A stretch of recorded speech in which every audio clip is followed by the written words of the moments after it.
Hey everyone, today we are going live with FPR World or For Purpose Recycling. If you're not sure about what FPR is, they're recycled belts made from ocean plastic. And we're really excited to be speaking to Erik today. So please drop any questions that you have throughout the chat, and I'll go ahead and add Erik in now.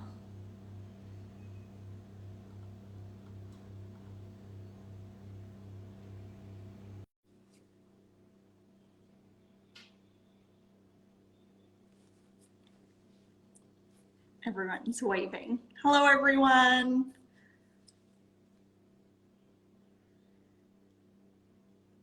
The Nature Between Us podcast, we're looking forward to it too.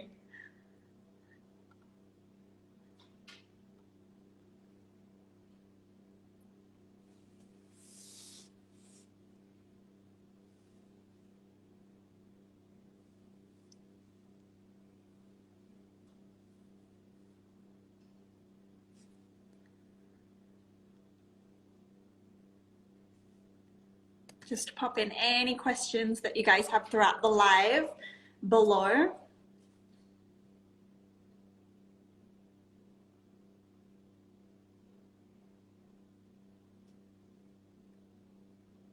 Oh my gosh, all these waves.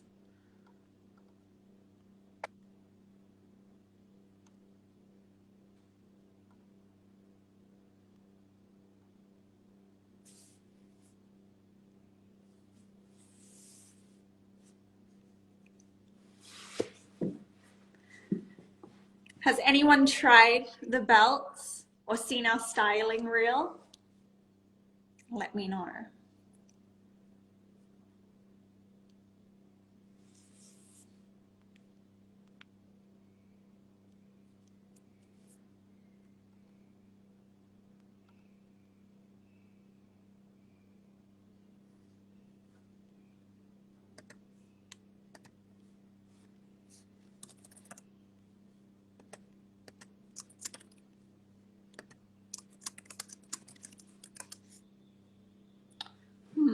FPR World unable to join. All right, guys, I'm just gonna jump out and then I'll jump back in. Oh, here we go. Sorry. Oh my gosh, no problem. So sorry about that. It's okay. Welcome, Erik. I thought maybe it was on my end. I was like, oh, let me jump out and jump back in. No, I think it's definitely on mine. I think it's because I haven't done one before. I just all the different kind of small things on how to enter and exit, which is a bit hard. Sorry. No problem. Well, look, everyone is super excited that you're here. Everyone's waving. So Thank you welcome. for having me. Of course. We're really excited to chat with you. I think everyone's really excited to get to know your brand story. But I suppose before we get into all of that, today here in Western Sydney, it's a little bit cloudy, but we're getting patches of sunshine. Where are you dialing in from today? I'm pretty close from you, actually. I'm in Maroubra, so just in the eastern suburbs, pretty patchy as well. But yeah, we had a bit of sun, a bit of rain, and now it's not clear, but it's cloudy, so it's not too bad. It's pretty cold though. I know it's getting colder, isn't it? It just kind of came upon us. But Erik, can you tell us a little bit about yourself? Of course, and yeah, thank you so much for allowing me to share the story and have a chat with everyone else, because that's very nice. So yeah, I mean, I'm Erik. My name is Erik. I'm from Venezuela. My dad is Indonesian, so I kind of, even though I grew up in Venezuela, I spent a lot of time between the two countries. And I migrated to Australia when I was 20 and studied environmental management. And I guess after finishing university, I went and worked in waste management for private consultancies, local governments and state governments, which is then kind of what led me to start For Purpose Recycling. So that's like a bit of a short, I guess, story. So I guess before we dive into these amazing belts that you've created, what was the issue that you kind of saw that you had a solution for? Yeah, for sure. I mean, as a surfer, I spend a lot of time in the ocean, and I guess No, I I can guess see that. your surfboard in the background there.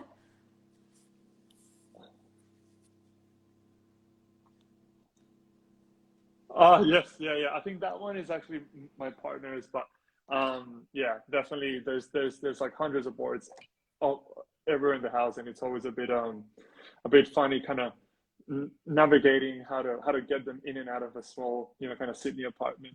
Um, so yeah, as a surfer, quite passionate about the ocean, and obviously had that strong desire to work in the environmental space. My mom is a marine scientist, so I guess she ingrained this on us, and I guess this sense of wanting to do some sort of work related with the environment. And I guess working in waste management, I started to, I guess, have a bit of a systemic understanding on how we have waste management issues, like how do we have litter, how does plastic end up in the oceans, how come there's just so much waste being kind of generated, and but I guess I learned all of that within an Australian context, and then going on a lot of surf trips with friends and family to Indonesia. I guess I was starting to, I guess, recognize a bit more of why potentially you would go to some places, and obviously the amount of litter and waste across, the whole landscape, beach, etc., is just so apparent. Um, in that same time, it was quite interesting, but there were a lot of international organizations trying to tackle plastic pollution, and particularly ocean plastic. I'm not too sure why. I don't know what was the event that just turned all this global attention into this issue, but it was around that time, like 2015, Mhm. and that came with like an incredible amount of research. So I pretty much just started diving deep into the issue of ocean plastic, and Mhm. what became a pattern. What was kind of easy to see from all the research, from all the patterns in the research, is that um, the large majority of plastics that is flowing into the ocean come because of a lack in waste management. Obviously, because if you don't have the means to collect the plastic and people are consuming it and they don't have a place to put it, or there isn't a system to support the the safe management of that plastic, then it obviously ends up in the ocean. And this happens more in highly densely populated places near coastlines, Mhm. and particularly as well that have like heavy rainfall, so they have like a monsoon season.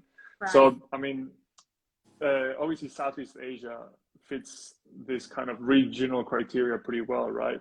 um, Indonesia, the Philippines, I guess India, which is in South Asia, not Southeast Asia, um, Thailand, etc., China, because of the massive population groups nearby the coastlines and the lack of access to, basic waste services, essentially, especially in rural areas. So that's, Right. I guess, that was the first kind of wow moment for me. I was like, oh my god, okay, this is an issue. Like, okay, this is how we can address ocean plastic. And Mhm. I mean, this wasn't obviously just me. I was reading a lot of the research that was coming out, and I guess also understanding it from like a work kind of view, and then I guess I entered this kind of exploration of identifying what are the most cost-effective waste management systems to address this problem in these areas, right? Because what worked for Australia may not necessarily work for Indonesia, and I mean I only focused in Indonesia, and I mean setting up waste management systems is, as you can imagine, super expensive. Like, like one truck costs millions of dollars, and if you need hundreds of trucks and thousands of bins across hundreds of different communities, this is obviously like a massive issue. Yeah. So across the research, I went a lot to Indonesia. I was speaking with like university kind of teachers from there and specialists of waste and recycling in Indonesia. And I came across, I mean, after kind of decodifying how the waste world works there, which is pretty complex. Yeah, I can I imagine. found that there's, yeah, it's crazy. I found that there's this one particular network, which is like a waste bank. It's called Bank Sampa, and it just translates to waste bank, which was a kind of like a concept developed by a local environmentalist in 2002, which is in a small community where a group of women, they would purchase waste. In this case, it was plastic, aluminum, cardboard, etc. And then they would kind of like clean it, wash it, and then they would resell that waste, and they would just kind of earn a margin from it. And then this concept, which started in one small community, literally just spread across the whole nation. And now there's like 8,000 waste banks across like 42 different regencies in all islands of Indonesia. So, and often these are community owned and nonprofit owned. And they're so significant nowadays that they're actually part of the national waste strategy of Indonesia. Yeah, wow. So just something that started so small had this impact. It's huge, and I think it's also inspired like a lot of international nonprofits. There's one called the Plastic Bank, and it essentially is trying to do that. And I think it introduced it in Haiti. And there's kind of different versions of this, and it's kind of crazy that it was born here. And then, so I guess once I identified the specific area of the system that I wanted to support, then I guess the whole exploration of like, okay, how do we support these waste banks? What waste banks? Where? Et cetera, et cetera. And yeah, that was. I mean, this whole obviously has been a 5-year long process. But it's obviously come from passion and interest and yeah. For sure. And so you came across like this entire journey. You had this entire journey. You found like the waste banks you knew you wanted to help. And so for anyone that's kind of tuned in and they don't know what FPR is, tell us about the belts. For sure. Yeah. So it's kind of funny because I set out in this journey to I guess address the issue of waste management, especially in Southeast Asia, to prevent ocean plastic, and we tried to figure out different ways in which we could support a few waste banks across Indonesia. Okay. And we just thought that the easiest way would be to make a product. So that's how we ended up making a belt, because we're like, look, let's make a wearable out of recycled plastics. That the profits made from this product go into supporting these communities. And we work with 2 nonprofits that they run and operate waste banks in Indonesia. So one of them operates in North Jakarta, which is it's a region called 1,000 Islands, and then another nonprofit that works in West Papua. Essentially around 25% give and take. So we kind of operate in like a non-profit model, even though we're a for-profit company. So we don't really make any profit, and we cover costs, and then obviously all the rest goes towards Indonesia and into these 2 nonprofits. So yeah, that's kind of what FPR is. It's a small company in a mission to support, I guess, these community waste banks in Indonesia that we identified to be a very cost-effective solution to ocean plastic. And how much plastic is like recovered from the ocean to make these belts? Yeah, that's a great question, and we actually get it a lot. So the belts are not made from the plastic that we recover from the oceans.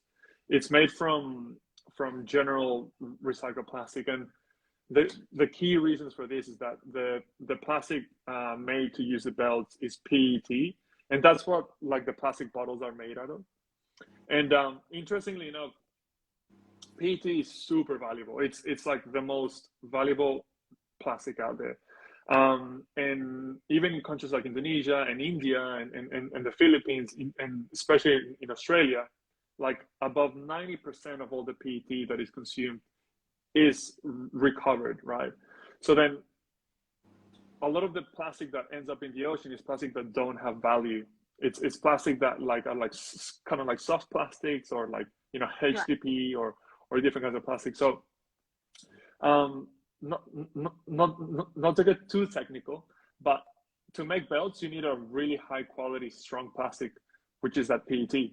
Um, but a lot of stuff that is flowing into the ocean is like low value soft plastics. So that's why we kind of chose not to use the plastic that it's captured from these communities into making belts. So it's kind of separate. We make the belts using recycled plastic, and it's made obviously into this super durable webbing that it'll literally last like 100, like so many years.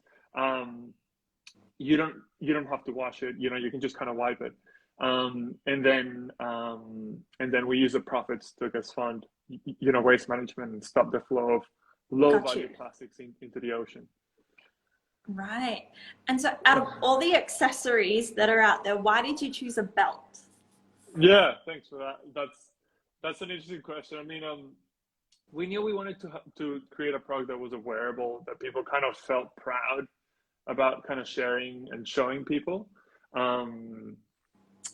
But so we were interested in the space of fashion and apparel, but obviously like making clothing from like, polyester and this stuff is pretty bad, because when you wash it, it just sheds so many, kind of microplastics. So we decided to make a belt because it's made from like a super durable webbing. You don't have to wash it, so obviously there's not that issue of shedding microplastics into the waterways. And I don't know, we just thought it was fun, and it's just super durable as well. So it's gonna last a very, very long time. And you've got so many different fun colors too. There's a belt for every kind of outfit that you could imagine. That's right. Yeah. We were only gonna start with one, and then we're like, oh, maybe we should just do two. And anyway, so we ended up with three colors, which is the green, black, and blue. But then my partner, she was like, you should make an orange one. And I was like, oh, really? I don't know. Anyway, we ended up making the orange one. It's like I think it's like the bestseller. So it's crazy. It's a fun color. Yeah. It's pretty wacky, but it's cool. Yeah, it's cool. Good choice. I'm glad that she recommended, because that's amazing. So we've got all of the belts, and so what kind of impact, I suppose, have you had? You've been on this journey for 5 years now. So like, what kind of impact have you, or change have you kind of driven? For sure, yeah. That's a good question. Gabby has the orange one and she loves it.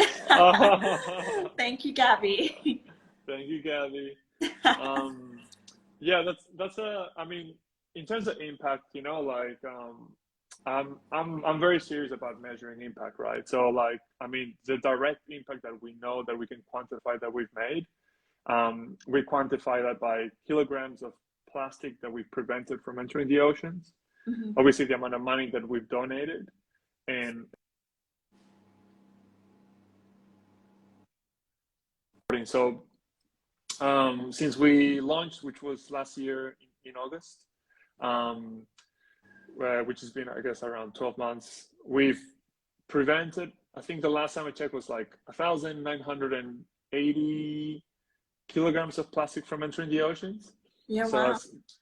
So that's and yeah, how we do this, of course, because that's the most important question, is if each belt prevents 10 kilograms of plastic from entering the oceans, then we ensure that there's a money amount for every belt that we sell, that we send mm-hmm. to these waste banks in Indonesia, and they use that as cash flow to pay for the plastic waste from the locals straight away. And obviously these nonprofits are not they're not these I guess international huge kind of companies or whatever. They're local nonprofits, and they've been vetted by they've been supported by, I guess, big funding institutions, so we know that it's very safe, for us to work with them. They have an incredible kind of track record. So yeah, I guess we are very lucky to be working with them, not the other way around, so that's how the impact happens, and that's how we measure it, in terms of, I don't know, I guess more than that, like, I don't know, doing talks in conference, I feel like that's good, obviously, like getting the conversation going. But I don't think that's very quantifiable. We only focus on what impact we can, we can measure. And all right. And then this month we're kind of, our theme we're trying to kind of bring awareness to is a plastic-free July. So I guess, how can people at home help? Do you have any like recycling tips for anyone? yeah, I'll keep it simple. I'll keep it simple. So tips. So I have two tips, right? One tip is to avoid the same way that you would avoid seeing an ex in public, or that you kind of avoid, kind of farting, like, kind of in public. I would avoid soft plastics. So soft plastics is anything that you can kind of scrunch. Mm-hmm. So obviously, plastic bags and chip packets and that stuff. Avoid that stuff. And then the other is kind of be curious, be curious how like a teenager should be curious about being, having safe sex. Like understand what's in your bin, like what are you producing? If you're producing too much of, soft plastics, then you know that you should maybe stop buying it. But I feel like most of the people that buy from Flora and Fauna are super cautious and aware and careful. So maybe they already knew that. And obviously, be like, have an understanding of what type of plastic you're kind of producing, and just kind of be curious and read a bit about it. And because obviously not all plastics are terrible. Mm-hmm. Some of them are recycled really well, and some of them we recycle here in Australia, otherwise others don't. And it's difficult because there's a lot of different types of plastic, and it's hard to know it all. So yeah, just being curious. I love that. And so, Erik, what can we look forward to from you next? We've got belts, kind of. Is there anything else in the works that you can kind of reveal? Yeah, actually, I would love to get people's feedback. So I'll just say it, and then everyone can just kind of comment or message later and tell me. So we were interested in making transitioning from fashion and apparel because of the reasons that I mentioned, that I don't want to really create clothing that you have to wash and shed microplastics. So we were hoping to make waste management products, like kind of like home compostable bags and recycled plastic bins, super stylish, super beautiful, still with the same message that, we still donate and support waste management in Indonesia. That's one. And the other one was, like a bit of a platform. So a platform where you don't have to buy a product to donate, but just a platform you can see all the different waste banks, and you can to them. So I guess there's not that middle ground. Yeah. So those are two things that I'm working in the background, and yeah, we'd love to get people's Thank you for sharing. opinion. Yeah, thank you for sharing. And where should people reach you if they want to help or get involved? Yeah, Instagram for sure. I'm checking it. So yeah, just send us a little DM on Instagram or email us, and you can check our email on our website, through our Instagram, and yeah, our email is there, and you can just contact us. I love that. Thank you, Erik. Is there anything else that you wanted to share with us today? No, thank you. It's I feel like, well, maybe I'll end on a positive note. I think sometimes talking about these big environmental issues, we can have a lot of like eco anxiety. So I think avoid all the bad news that are going on, and understand and know that there's a lot of people out there, a huge, amazing landscape of people across the world fighting hard to address many of the climate issues that we have nowadays. So I think we got this. Oh my gosh, I love that. I really like the end note. So that's really good. Thank you so much. Thank you. No, it's been a pleasure, and definitely I'm very, very thankful to, be speaking with you and having the opportunity to share our story. Yeah, for sure. All right, beautiful. I'll make sure that I link you below, so anyone that's kind of tuning in can follow you and chat with you and follow you on your journey, and maybe we'll see these compostable bags come to life. Hopefully. All right, Erik. Thank you so much for your time today, and we will chat again soon. Chat to you soon. Thank you so much. Bye. Bye.